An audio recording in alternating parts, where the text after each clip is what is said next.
This Tuesday, we have Into the Light finally coming in.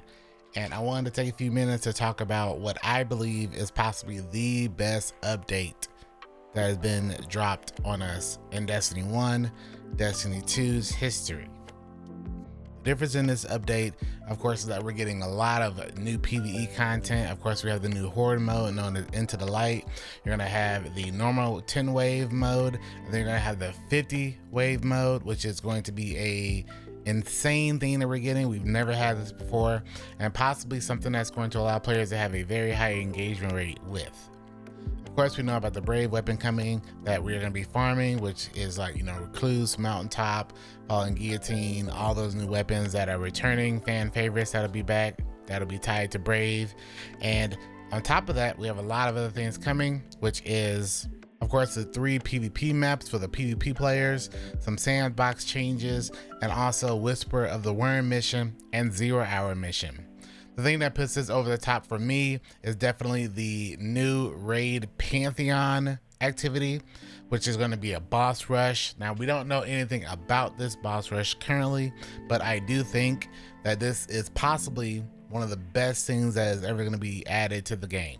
I know what you're saying, but Dan, we have a lot of new updates coming, but we've had some really good updates in the past. The one being probably the most famous, the Go Fast update and the Forsaken update. Well, of course, with the changes to the sandbox, the super updates, the move from double primaries to specials and heavies being more useful.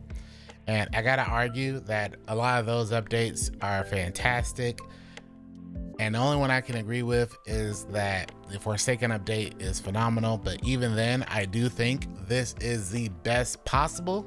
We don't have it yet, but over the next month, I do think this will be hands down possibly the best update we've ever seen. The only update we can compare it to is Forsaken. However, I do think the Forsaken one, did actually cost players. You had to pay for it. This one is free. So if you want to make the argument that Forsaken's better, sure, go ahead. But I do think this one is possibly better because it's a free update no matter who you are. If you're a returning player, a current player, whatever, you're getting this update, you're getting all this content for no charge. On the one end, you're going to make the argument, and I probably have to agree. My chat has had a lot of discussion this past week about it. Bungie's back is against the wall, and they have to put out some stuff to make sure that players keep coming and really play, Final Shape, which is their big, their big send-off to the Light and Dark Saga and all that stuff. Players aren't really playing right now. Makes sense to give people a reason to dive back in.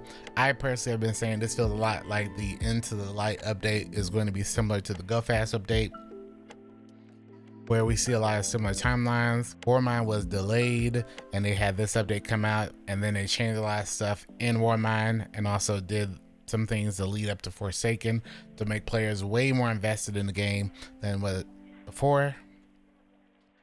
We're seeing a lot of that same things with Final Shape, where Final Shape was delayed, obviously, and we're getting a lot of updates, especially Into the Light, to make the game in a better sandbox and in a better place leading into Final Shape.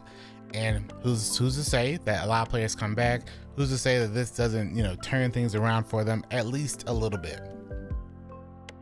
The thing that makes this the most exciting for me is that other updates in the past have, unfortunately, or I guess fortunately, focused on the returning players and the new players, where this one seems to have at least multiple ways of investing in the current hardcore player. Not forgetting about the players who are actively playing your game is very important, and it is something I think they have kind of forgotten about in the past, and it's nice to see that they are finally, hopefully, making a change currently. Let me know in the comments how you feel about Into the Light and your feelings going into Final Shape. I do think this is going to be a very, very important 2 months, but I do think that the community sentiment around the game right now is starting to lift, and I kind of have a feeling that in the next 2 months it'll lift even more. And who knows, it might be finally the turning point the game needs. Now, that being said, they always do this thing where they hype us up and let us down, then hype us up and let us down. But hopefully with a lot of the changing of the guard just in the gaming industry and a little bit at Bungie, that this is one of the few times that they aren't going to lead us on and make us more hyped than we need to be. In the comment section how you feel about all this, and until Into the Light, I will see you next time.